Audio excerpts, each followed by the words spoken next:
Hi friends, welcome to work shop. நம்ம சேனலுக்கு புதுசாக வந்திருக்கீங்கன்னா நம்ம சேனலை சப்ஸ்கிரைப் பண்ணுங்கள். மறக்காமல் பக்கத்தில் இருக்கிற பெல் ஐக்கானை கிளிக் பண்ணுங்கள். அப்போ தான் நம்ம சேனலில் போடுற வீடியோலாம் உங்களுக்கு நோட்டிஃபிகேஷன் வரும் ஃப்ரெண்ட்ஸ். இப்போ நம்ம இன்றைக்கி பார்க்குறது கிராம்ப்டனில் ஏர் கூலர். இது ஃபேன் மாடல். இதுக்கு ஹனி பேட் வரும். 3 சைடு ஹனி மேட் தான் வருது. ஆனால் அது எவ்வளோக்கு டஸ்ட்டை அடைக்க முடியுமோ அந்தளவுக்கு அடைச்சிருக்கு. நம்ம அதை மொத்தம் ஆசிட் வாஷ் பண்ணி வாட்டர் வாஷ் பண்ணி நம்ம க்ளீன் பண்ணிவிட்டு திருப்பி ஃபிட் பண்ணுறோம். வீடியோ ஸ்கிப் பண்ணாமல் பாருங்கள் ஃப்ரெண்ட்ஸ். பொதுவாக ஏசிக்கு மட்டும் நம்ம இயர்லி ஒரு 2 டைம்ஸ் இல்லை 1 டைம்ஸ் நம்ம எப்படி சர்வீஸ் பண்ணுறோமோ அந்த மாதிரி இந்த ஏர் கூலர் எல்லாம் கூட நம்ம சர்வீஸ் பண்ணுறது ரொம்ப நல்லது. ஏன்னா இதில் டஸ்ட்டு டைரெக்டாக ஏர் ஃபுல் அண்ட் ஃபுல்லு அதை விட அதிகமாக இழுக்குன்றதுனால அந்த டஸ்ட்டெல்லாம் இதில் மேட்டில் தங்கி இறங்கிடும். அது வாட்டர் சேர்ந்து வர்றதுனால அதிகப்படியான காற்று, அதாவது நம்ம ஏசியில் ஓரளவுக்கு தான் ஏர் நமக்கு ப்ளேயர் ஆகும். இதில் அதிகப்படியான ஏர் வர்றதுனால அந்த ஏரில் கூட கலந்து நம்ம இந்த டஸ்ட்டெல்லாம் நம்ம மேலே படுறதுக்கு வாய்ப்பு அதிகமாக இருக்கும்.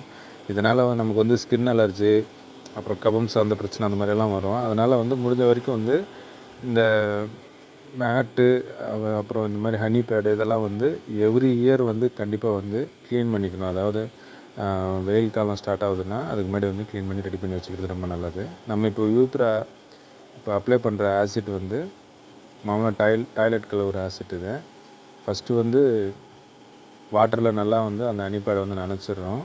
நனைச்சிட்டு இந்த ஆசிட் விட்டு நல்லா ப்ரஷ்ஷில் க்ளீன் பண்ணுறோம். ஏன்னா ரொம்ப கொஞ்சம் ஹார்டான மெட்டீரியல் வச்சு நம்ம சுரண்டி எடுத்துட்டோம் அப்படின்னா இது அட்டை மாதிரி இருக்கிற அந்த ஹனி பேடெல்லாம் உடஞ்சிடும். ஃபஸ்ட்டு ஹார்டாக இருக்கிற மாதிரி தான் இருக்கும். அது மேலே உள்ளதெல்லாம் எடுத்துட்டோன்னா அது அவ்வளோ ஸ்மூத்தாகிடும் ஓரளவுக்கு. இது ஆசிட் அப்ளை பண்ணி கொஞ்சம் நேரம் நல்லா ஊற வச்சுட்டு திருப்பி வாட்டர் நல்லா கொஞ்சம் ஃபோர்ஸ் அடித்தோம் அப்படின்னா அதெல்லாம் க்ளீன் ஆகிடும். அதுக்கு முன்னாடி ப்ரஷ்ஷில் நம்ம நைஸாக எடுத்துடணும். அதெல்லாம் கொஞ்சம் சுரண்டி விட்டோன்னா ஃப்ரீ ஆகிடும். அதுக்கப்புறம் வாட்டர் ஃபோர்ஸ் அடித்தோன்னா அந்த மேலே உள்ளதெல்லாம் தனியாக வந்துடும்.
வாட்ரு நல்லா ஃபோர்ஸாக அது மேலே விழுறப்போ அது மேலே அட்டை மேலே அந்த ஹனி பேட் மேலே ஒட்டியிருக்கிற தூசி, அந்த டஸ்ட்டு நல்லா அட்டை மாதிரி அது கூட சேர்ந்து ஒட்டியிருக்கிறதெல்லாம் தனியாக விட்டு வெளியில் போயிடும். இது வெளியில் வர்றதுக்கு காரணம் ஆசிட் தான். இதுக்கும் அதுக்கும் இருக்கிற பாண்டிங் நமக்கு பிரேக் பண்ணிடும்.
நீட்டாக ஃபிட் பண்ணியாச்சு.